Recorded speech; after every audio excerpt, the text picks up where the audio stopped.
स्वागत है आपका ऑनली चीज पर। आज इस वीडियो में हम पढ़ने वाले हैं घटना चक्र बीपीएससी पूर्वावलोकन 2023-24 और आज इसमें हम बिहार स्पेशल के अंतर्गत कृषि उद्योग एवं विविध से संबंधित सभी प्रश्नों को देखने वाले हैं।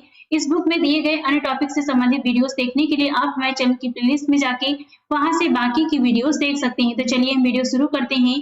कृषि उद्योग एवं विविध के अंतर्गत पहला प्रश्न है, बिहार में कृषि आधारित उद्योगों में किस खाद्य उद्योग का प्रभुत्व है? तो यहाँ पे ऑप्शन ए होगा गन्ना उद्योग और अनाज आधारित उद्योग।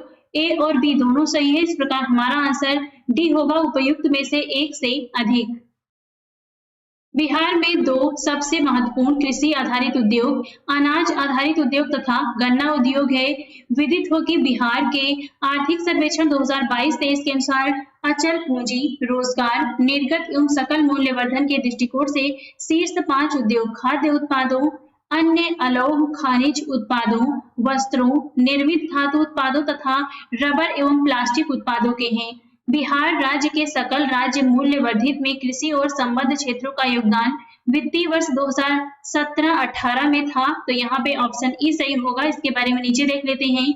स्थिर कीमतों 2011-12 पर बिहार राज्य के सकल राज्यगत मूल्यवर्धन में कृषि एवं सहवर्ती क्षेत्रों का हिस्सा वर्ष 2017-18 में 21% था। बिहार आर्थिक समीक्षा 2022-23 के अनुसार 21.5% था। बिहार आर्थिक समीक्षा 2022-23 के अनुसार वर्ष 2018-19, 19-20, 20-21 तथा 21-22 में स्थिर कीमतों 2011-12 पर सकल राज्य मूल्यवर्धन में कृषि और सहवर्ती क्षेत्रों का हिस्सा क्रमशः 19.4%, 18.8%, 21.3% तथा 21.1% है। बिहार अर्थव्यवस्था के विकास दर वर्ष 2018-19 में स्थिर कीमतों पर क्या थी? 10.53%। ऑप्शन यहाँ पे डी सही होगा। बिहार अर्थव्यवस्था की विकास दर वर्ष 2018-19 में स्थिर मूल्य पर 10.53%। बिहार आर्थिक समीक्षा 2022-23 के अनुसार 10.9% थी। बिहार आर्थिक समीक्षा 2022-23 के अनुसार वर्ष 2021 में एवं 2021-22 में यहाँ पे बिहार अर्थव्यवस्था की विकास दर क्रमशः 11% एवं 4.6% अनुमानित है। बिहार में निम्नलिखित में से किस अनाज का प्रति हेक्टेयर उत्पादन सबसे अधिक होता है? तो ये है मक्का का। ऑप्शन सी सही है।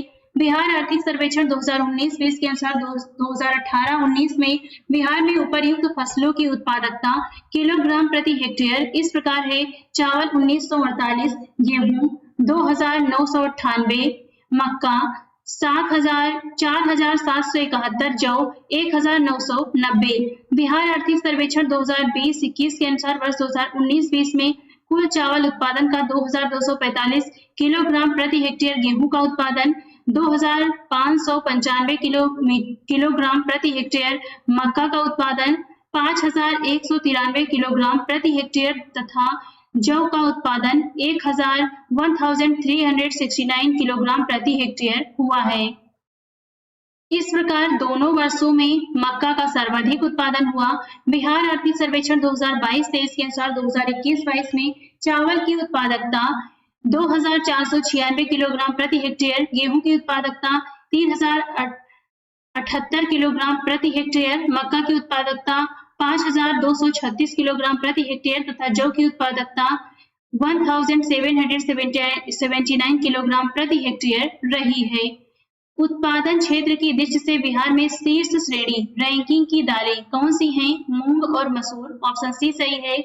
बिहार आर्थिक सर्वेक्षण 2019-20 के अनुसार वर्ष 2018-19 में भदई मूंग का उत्पादन 5.32 हजार टन तथा गरवा मूंग का उत्पादन 113.16 हजार टन था। इस प्रकार कुल मूंग का उत्पादन 118.48 हजार टन था। इसी अवधि में मसूर का उत्पादन 148.03 हजार टन, चना का उत्पादन 67.69 हजार टन तथा खेसारी का उत्पादन 51.38 हजार टन था। अतः बिहार में उत्पादन क्षेत्र की दालों में मूंग और मसूर को शीर्ष स्थान प्राप्त था। बिहार आर्थिक सर्वेक्षण 2022-23 के अनुसार वर्ष 2021-22 में मसूर का उत्पादन 124.52 हजार टन, मूंग का उत्पादन 113.60 हजार टन, भदई मूंग जिसमें से है 4.6 और गरमा मूंग 109,000 टन, चना का उत्पादन 54.4 हजार टन, खेसारी का उत्पादन 44.4 हजार टन रहा है। बिहार में गन्ना उत्पादन में अग्रणी जिला है पश्चिमी चंपारण, और पश्चिम चंपारण ऑप्शन ए सही है। वर्ष 2019-20 में गन्ना उत्पादन में पश्चिम चंपारण शीर्ष स्थान पर था जो 84.93 लाख टन गन्ना उत्पादन के साथ राज्य के कुल उत्पादन में 56.4% से भी अधिक योगदान था। अन्य प्रमुख गन्ना उत्पादक जिले पूर्वी चंपारण 19.55 लाख टन, गोपालगंज में 15.54 लाख टन तथा मुजफ्फरपुर 6.22 लाख टन है। बिहार आर्थिक सर्वेक्षण 2022-23 के अनुसार वर्ष 2021-22 में सर्वाधिक गन्ना का उत्पादन पश्चिम चंपारण में 68.24 लाख टन हुआ जो राज्य के कुल गन्ना उत्पादन का 56.98% है। तत्पश्चात पूर्वी चंपारण में 12.13 लाख टन, गोपालगंज में 11.50 लाख टन और मुजफ्फरपुर में 6.65 लाख टन स्थान है। बिहार में मछली उत्पादन करने वाले अग्रणी जिले हैं तो ये है मधुबनी और दरभंगा, ऑप्शन बी सही है। बिहार आर्थिक सर्वेक्षण 2019-20 के अनुसार मछली उत्पादन में वर्ष 2018-19 में बिहार के 3 अग्रणी उत्पादक जिले मधुबनी, दरभंगा और पूर्वी चंपारण हैं। बिहार आर्थिक सर्वेक्षण 2022-23 के अनुसार मछली उत्पादन में 2021-22 में बिहार के 3 अग्रणी जिले मधुबनी, दरभंगा, पूर्वी चंपारण हैं। तो ये आप करंट से कवर कर लीजिए। बिहार के वे जिले कौन से हैं जिसमें 2001 से 2011 में क्रमशः सबसे कम ग्रामीण महिला साक्षरता दर थी? तो ये है किशनगंज और सहरसा, ऑप्शन डी सही है। 2001 की जनगणना के अनुसार सबसे कम ग्रामीण महिला साक्षरता दर किशनगंज जिले में रही जो 15.4% है। इस अवधि में ग्रामीण पुरुष साक्षरता 39.5% तथा संपूर्ण ग्रामीण साक्षरता दर 27.8% रही। वर्ष 2011 की जनगणना के अनुसार किशनगंज का ग्रामीण महिला साक्षरता दर 44.74% है। सहरसा का ग्रामीण महिला साक्षरता दर 39.2%, मधेपुरा का ग्रामीण महिला साक्षरता दर 40.56%, सुपौल का ग्रामीण महिला साक्षरता दर 43.82%। इस प्रकार दिए गए विकल्पों में से 2001 एवं 11 में सबसे कम ग्रामीण महिला साक्षरता दर किशनगंज एवं सहरसा की रही। 2011 में बिहार के कितने जिलों में 10 लाख से कम जनसंख्या थी? तो ये है 3, ऑप्शन बी सही है। 2011 में बिहार के 3 जिलों की जनसंख्या 10 लाख से कम थी जो शिवहर, शेखपुरा तथा अरवल है। यहाँ पे इनकी जनसंख्या आप स्वयं से देख लीजिए। बिहार में 2011 की जनगणना के अनुसार 35 जिलों की जनसंख्या 10 लाख से अधिक है जिसमें सर्वाधिक पटना में तथा सबसे कम लखीसराय में है। बिहार का प्रथम रामसर क्षेत्र कहाँ पर स्थित है? तो ये स्थित है बेगूसराय में, ऑप्शन ए सही है। बिहार के बेगूसराय जिले में स्थित एशिया में शुद्ध जल की सबसे बड़ी झील और पक्षी अभ्यारण्य कांवर झील को नवंबर 2020 में रामसर साइट में शामिल किया गया। यह बिहार का पहला रामसर साइट है। वर्ष 2019 में बिहार राज्य में बिजली क्षमता की उपलब्धता क्या थी? 4767 मेगावाट, ऑप्शन यहाँ पे ए सही है। वर्ष 2018-19 में बिहार में बिजली उपलब्ध क्षमता 4767 मेगावाट थी जो 27.4% बढ़कर वर्ष 2019-20 में 6073 मेगावाट हो गई है। 2019 में बिहार में मानव विकास सूचकांक का मान था 0.574, ऑप्शन डी सही है। वर्ष 2019 में बिहार के मानव विकास सूचकांक एसडीआई का मान 0.574 था। बिहार सरकार ने 1 अप्रैल 2019 से सार्वजनिक वित्तीय प्रबंधन प्रणाली शुरू की। यह प्रणाली यहाँ पे आंसर ई होगा। इसके बारे में नीचे देख लेते हैं फिर ऊपर देखेंगे। बिहार सरकार ने बजट प्रबंधन के लिए टीसीएस कंपनी से एक सॉफ्टवेयर तैयार करवाया है। इसका नाम CFMS comprehensive financial management system है। यह प्रणाली बजट निर्माण में पारदर्शिता लाएगी, समय में बचत करेगी तथा योजनाओं के प्रभावी क्रियान्वयन में सहायता करेगी। तो यहाँ पे सही ऑप्शन होगा वो होगा ई। बाकी आप ऑप्शन स्वयं से पढ़ लीजिएगा। भारत सरकार ने 2 जनवरी 2020 को बिहार राज्य को कृषि कर्मण पुरस्कार प्रदान किया। यह पुरस्कार दिया गया था मक्का और गेहूं के उत्पादन और उत्पादकता के लिए, ऑप्शन ए सही है। भारत सरकार ने 2 जनवरी 2020 को बिहार राज्य को मक्का और गेहूं के क्षेत्र में लगातार उत्पादन के साथ उत्पादकता में वृद्धि के लिए कृषि कर्मण पुरस्कार प्रदान किया। बिहार सरकार ने अगस्त 2018 में एक नई योजना सतत जीविकोपार्जन योजना की शुरुआत की। इस योजना का उद्देश्य इसमें ऑप्शन ई सही होगा। इसके बारे में भी हम नीचे देख लेते हैं। ऊपर आप ऑप्शन पढ़ लीजिएगा। बिहार सरकार ने 5 अगस्त 2018 को सतत जीविकोपार्जन योजना का शुभारंभ किया। यह योजना देसी शराब और ताड़ी के उत्पादन तथा बिक्री में पारंपरिक रूप से जुड़े परिवार जिनकी राज्य में शराबबंदी के बाद आर्थिक स्थिति कमजोर हो गई है, जैसे निर्धन परिवारों के साथ ही अनुसूचित जाति, अनुसूचित जनजाति और अन्य समुदायों के लक्षित अत्यंत निर्धन परिवारों के लिए शुरू की गई है। ऐसे परिवारों को राज्य सरकार इस योजना के अंतर्गत सतत आजीविका एवं क्षमता निर्माण हेतु 60,000 से 1 लाख रुपए तक की वित्तीय सहायता प्रदान करेगी।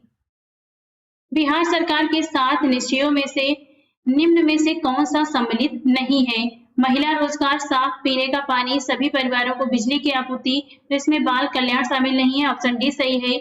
बिहार सरकार ने 5 वर्षों के लिए न्याय के साथ विकास पर आधारित साझा कार्यक्रम तय किया था। सरकार द्वारा विकसित बिहार के लिए 7 निश्चय लिए गए हैं और उन्हें सुशासन के कार्यक्रम 2015 से 20 में सम्मिलित किया गया, जिसे मंत्रिमंडल सचिवालय द्वारा 21 दिसंबर 2016 को लागू किया गया। 7 निश्चयों में शामिल हैं आर्थिक हल, युवाओं को बल, आरक्षित रोजगार, महिलाओं का अधिकार, हर घर बिजली लगातार, हर घर नल का जल, घर तक पक्की गली नालियां, शौचालय निर्माण, घर का सामान, अवसर बढ़े आगे बढ़े। तो यहाँ पे ये आप ध्यान से इन्हें पढ़ लीजिएगा। 15वें वित्त आयोग की सिफारिशों के अनुसार 2021 से 26 तक केंद्रीय करों के विभाज्य कुल में बिहार को कितना हिस्सा प्राप्त होगा? यहाँ पे ऑप्शन ई सही है। 15वें वित्त आयोग की सिफारिशों के अनुसार 2021 से 26 तक केंद्रीय करों के विभाज्य कुल में बिहार को 10.058% हिस्सा प्राप्त होगा, जो सभी राज्यों में दूसरा सर्वाधिक है। सभी राज्यों में सर्वाधिक हिस्सा 17.939% के साथ में उत्तर प्रदेश को है।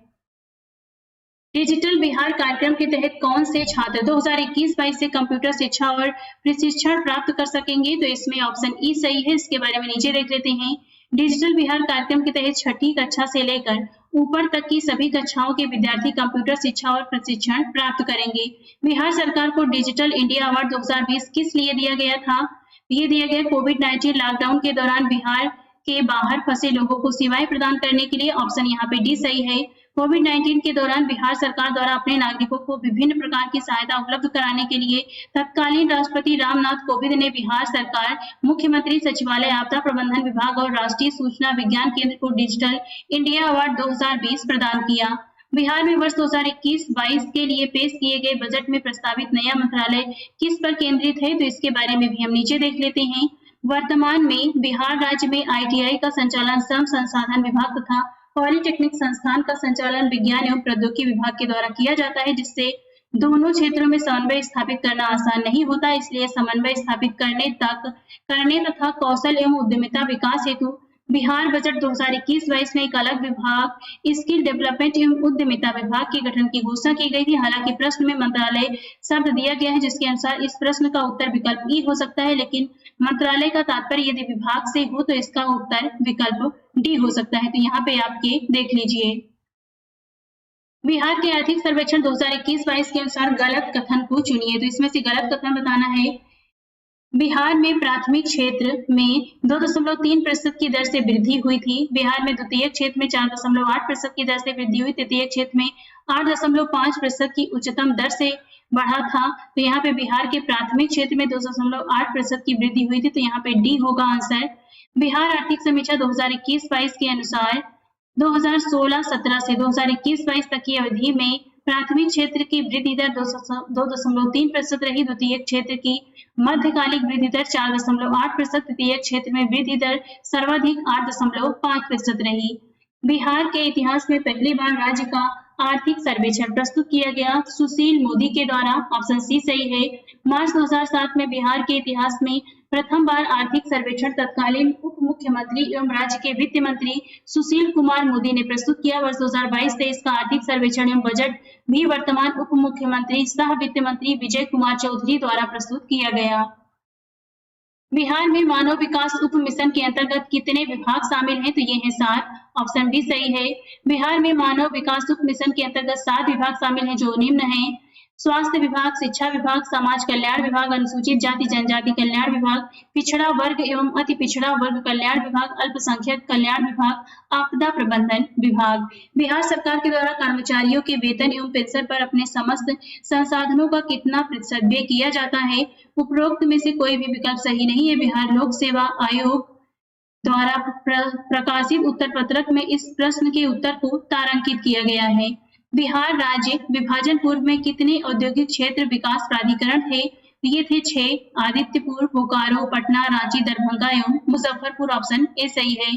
बिहार राज्य विभाजन पूर्व में 6 यथा आदित्यपुर, बोकारो, पटना, रांची, दरभंगा, मुजफ्फरपुर में औद्योगिक क्षेत्र विकास प्राधिकरण थे। वर्तमान में पटना, भागलपुर, मुजफ्फरपुर और दरभंगा को औद्योगिक क्षेत्र विकास प्राधिकरण के रूप में अधिसूचित किया गया है। बिहार राज्य पर्यटन विभाग निगम की टैगलाइन क्या है? Blissful power, blissful Bihar. Option C सही है। बिहार राज्य पर्यटन विकास निगम राज्य में पर्यटन के विकास के लिए जिम्मेदार है। बिहार राज्य पर्यटन विकास निगम की टैगलाइन ब्लिसफुल बिहार है। बिहार में कृषि कुंभ मेला 2019 कहाँ आयोजित हुआ था? मोतिहारी में। ऑप्शन बी सही है। बिहार में 9 से 11 फरवरी 2019 के मध्य Krishi Kumbh Mela 2019 Mahatma Gandhi integrated farming research institute Motihari में आयोजित हुआ था। नीति आयोग के स्वास्थ्य सूचकांक 2019 के अनुसार बिहार राज्य का स्कोर है 32.11। ऑप्शन सी सही है। प्रश्नकाल में विकल्प सी सही था। दिसंबर 2019 में नीति आयोग द्वारा जारी स्वास्थ्य राज्य प्रगतिशील भारत रिपोर्ट के अनुसार स्वास्थ्य सूचकांक 2019-20 चतुर्थ दौर में बिहार का स्कोर 31 है। रिपोर्ट के अनुसार बेहतर प्रदर्शन करने वाले 5 बड़े राज्य हैं। तो यहाँ पे ये देख लेते हैं, इस तरफ राज्य है, इस तरफ स्कोर है, तो इनका आपको स्वयं से देखना है। रिपोर्ट के अनुसार खराब प्रदर्शन करने वाले 5 बड़े राज्य हैं। तो यहाँ पे मैं राज्य का नाम बता रही हूँ। इसमें केरल, तमिलनाडु, तेलंगाना, महाराष्ट्र, आंध्र प्रदेश और महाराष्ट्र। और खराब प्रदर्शन करने वालों में है उत्तर प्रदेश, बिहार, मध्य प्रदेश, राजस्थान और उत्तराखंड। वित्तीय वर्ष 2022-23 के लिए राजकोषीय घाटा बिहार के जीएसडीपी का 3.47% होने का अनुमान है। ऑप्शन यहाँ पर सी होगा। बिहार बजट अनुमान 2022-23 के अनुसार वित्तीय वर्ष 2022-23 के लिए राजकोषीय घाटा बिहार के जीएसडीपी का 3.7% है। वहीं वित्तीय वर्ष 2023-24 के लिए राजकोषीय घाटा सकल घरेलू उत्पाद का 2.98% अनुमानित है। वह विकल्प चुनिए जो बिहार की 7 निश्चय भाग 2 योजना का हिस्सा नहीं है। तो यहाँ पे सभी के लिए वायु मार्ग बाकी तीनों हैं। ऑप्शन यहाँ पे डी होगा। इसके बारे में नीचे देख लेते हैं। बिहार बजट अनुमान 2022-23 में आत्मनिर्भर बिहार के 7 निश्चय 2 वित्तीय वर्ष 2022-23 के निम्न हैं। युवा शक्ति, बिहार की प्रगति, सशक्त महिला, सक्षम महिला, हर खेत तक सिंचाई का पानी, स्वच्छ गांव, समृद्ध गांव, स्वच्छ शहर, विकसित शहर, सुलभ संपर्कता, सबके लिए अतिरिक्त स्वास्थ्य सुविधा। प्रति व्यक्ति आय के अवरोही क्रम में बिहार राज्य के जिलों का सही क्रम चुनिए। तो ये होगा नवादा, किशनगंज, पूर्वी चंपारण, अररिया और शिवहर। बिहार आर्थिक सर्वेक्षण 2021-22 में जारी आंकड़ों के अनुसार दिए गए विकल्पों में जिलों का प्रति व्यक्ति आय के संदर्भ में अवरोही क्रम है नवादा, किशनगंज, पूर्वी चंपारण, अररिया, शिवहर। यहाँ पे इनका रुपए में जो भी दिया गया है आप स्वयं देख लीजिएगा। बिहार आर्थिक सर्वेक्षण 2022-23 के अनुसार प्रति व्यक्ति आय में सबसे समृद्ध जिले क्रमशः पटना, बेगूसराय, मुंगेर हैं, जबकि शिवहर, अररिया एवं सीतामढ़ी सबसे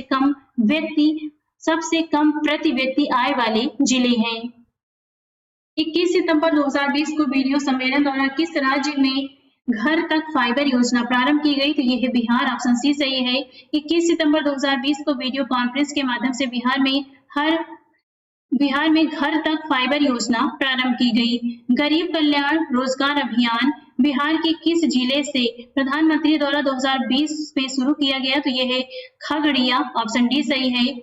20 जून 2020 को प्रधानमंत्री नरेंद्र मोदी द्वारा वीडियो कॉन्फ्रेंसिंग के माध्यम से बड़े पैमाने पर रोजगार और ग्रामीण सार्वजनिक कार्यक्रमों से संबंधित गरीब कल्याण रोजगार अभियान का शुभारंभ किया गया। बिहार के खगड़िया जिले से इस अभियान का उद्देश्य कोविड-19 महामारी से प्रभावित बड़ी संख्या में घर वापस लौटने वाले प्रवासी कामगारों को सशक्त बनाना तथा अपने क्षेत्रों गांवों में आजीविका के अवसर मुहैया कराना है। जनगणना 2011 के अनुसार बिहार में बाल लिंग अनुपात था 935। ऑप्शन ए सही है।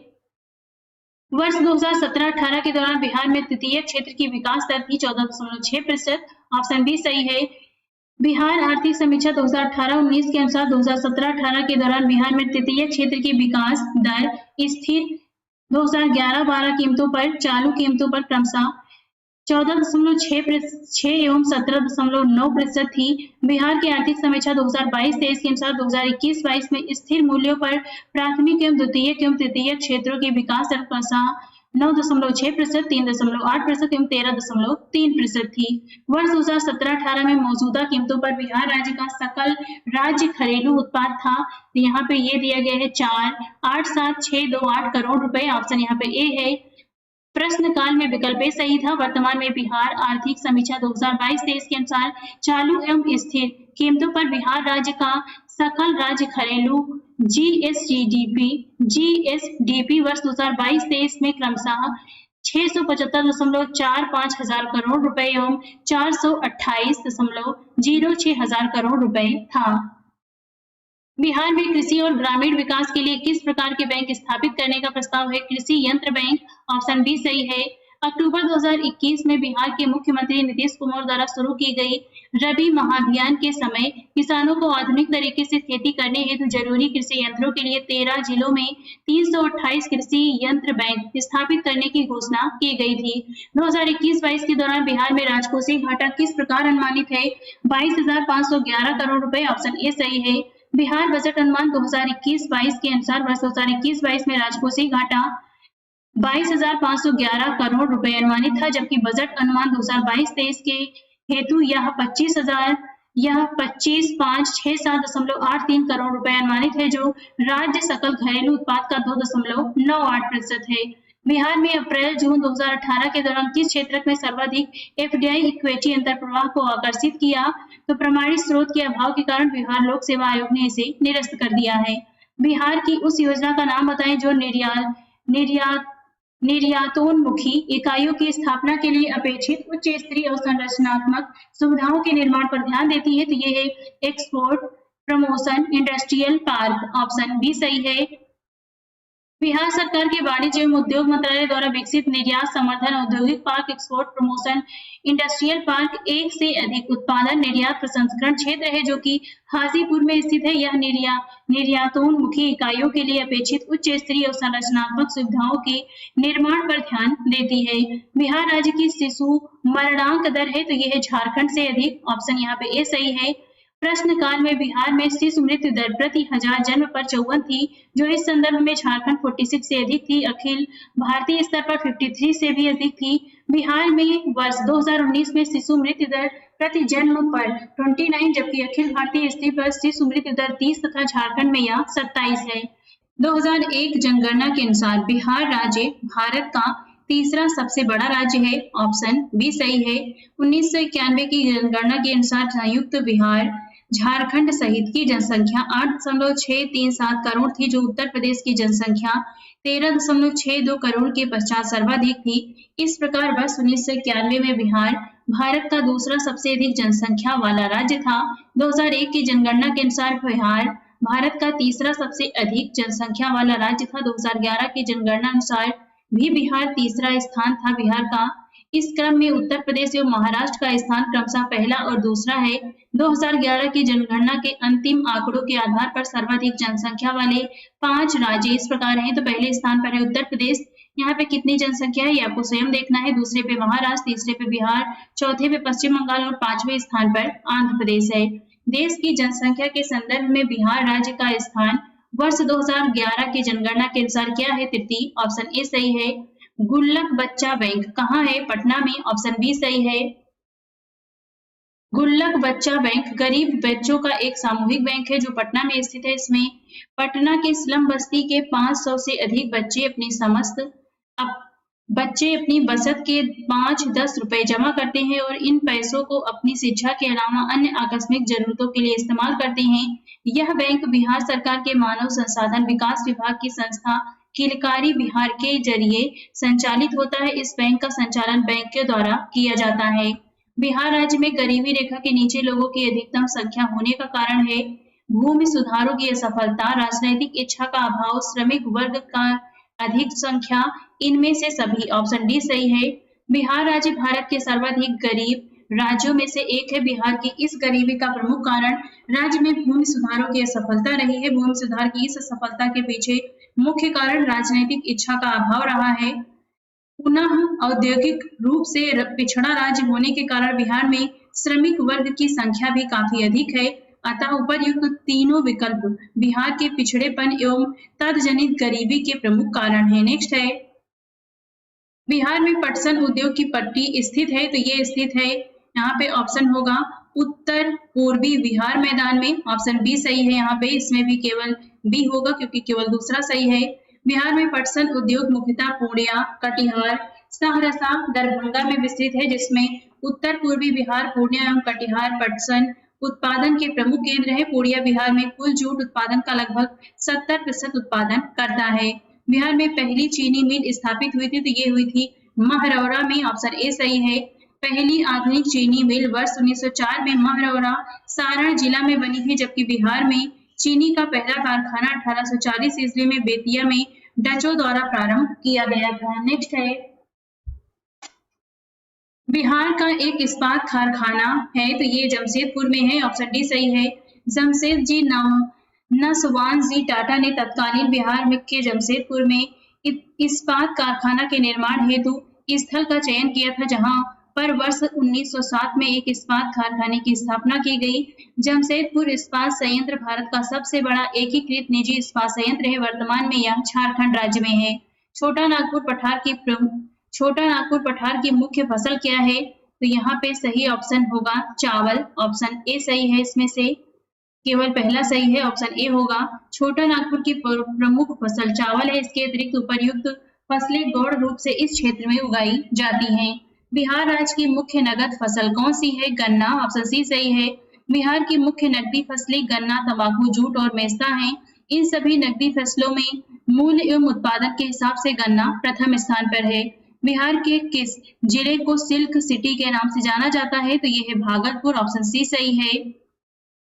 बिहार के भागलपुर जिले को रेशमी वस्त्रों के उत्पादन के लिए सिल्क सिटी के नाम से जाना जाता है। बिहार में औद्योगिक वित्तीय सहायता प्रदान करने हेतु कौन प्रमुख वित्तीय संस्था है, तो यह है बिहार राज्य वित्त निगम। ऑप्शन सी सही है। बिहार में औद्योगिक सहायता प्रदान करने हेतु बिहार राज्य वित्त निगम की स्थापना 1954 ईस्वी में की गई थी। जातिवाद पर आधारित आतंकवादी सेना की राजनीति निम्नलिखित राज्य में है, तो यह है बिहार में। ऑप्शन ए सही है। जातिवाद पर आधारित आतंकवादी सेना बिहार की सामाजिक, राजनीतिक, आर्थिक स्थिति की देन है। राजपूतों ने बिहार के भोजपुर जिले में वर्ष 1979 में प्रथम जातिवादी सेना कुएर सेना का गठन किया। तत्पश्चात बिहार में इस प्रकार की कई जाति विशिष्ट आधारित सेनाओं का गठन किया गया, जिनमें मुस्लिम, पठानों एवं राजपूतों द्वारा गठित सनलाइट सेना, कुर्मियों द्वारा गठित भूमि सेना, यादवों द्वारा गठित लोरिक सेना, भूमिहारों द्वारा गठित रणबीर सेना आदि प्रमुख हैं। बिहार राज्य के चुनाव आयुक्त हैं, तो ये हैं M.L. मजूमदार। ऑप्शन ए सही है। श्री M.L. मजूमदार 26/9/2000 से लेकर 28/3/2003 तक बिहार के चुनाव आयुक्त रहे। वर्तमान में H.R. श्रीनिवास बिहार के राज्य निर्वाचक आयुक्त हैं। निम्नलिखित में से कौन बिहार और झारखंड के सह राज्यपाल हैं? विनोद कुमार पांडे। ऑप्शन ए सही है। प्रश्नकाल में विनोद कुमार पांडे बिहार और झारखंड के सह राज्यपाल थे। दिसंबर 2007 के पूर्व बिहार के 4 राज्यपालों के नाम और कार्यकाल यहाँ पे दिया गया है, तो ये लिस्ट आपको स्वयं देखना है। और वर्तमान में राजेंद्र विश्वनाथ अर्लेकर बिहार के राज्यपाल हैं, बाकी आप स्वयं देख लीजिए। अटल बिहारी वाजपेयी सरकार द्वारा किसे बिहार का गवर्नर नियुक्त किया गया था? सुंदर सिंह भंडारी को। ऑप्शन ए सही है। अटल बिहारी वाजपेयी सरकार द्वारा सुंदर सिंह भंडारी को बिहार का राज्यपाल नियुक्त किया गया। सुंदर सिंह भंडारी 27/4/1998 से 15/3/1999 तक बिहार के राज्यपाल रहे। बिहार पर बकाया ऋण है, तो ये है 37,653 करोड़। ऑप्शन ए सही है। संदर्भ स्रोतों में तत्कालीन समय में बिहार पर बकाया 37,653 करोड़ रुपए था। वर्तमान में बिहार आर्थिक समीक्षा 2021-22 के अनुसार 2022-23 बजट अनुमान बिहार पर कुल लोक ऋण 40,755 करोड़ रुपए है।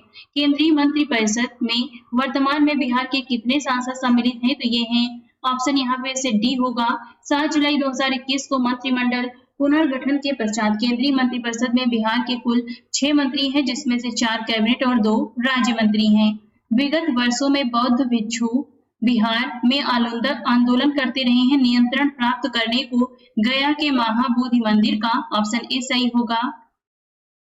विगत वर्षों में बौद्ध भिक्षु गया के महाबोधि मंदिर पर नियंत्रण प्राप्त करने हेतु बिहार में आंदोलन करते रहे हैं। सर्वप्रथम श्रीलंका के बौद्ध भिक्षु अंगारिका धम्मपाला ने 1881 ईस्वी में यह मांग की कि गया के महाबोधि मंदिर पर बौद्ध भिक्षुओं का नियंत्रण होना चाहिए।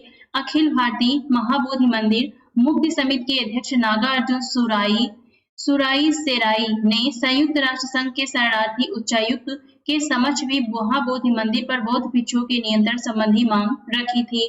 पटना महानगर पालिका में वार्डों की संख्या है।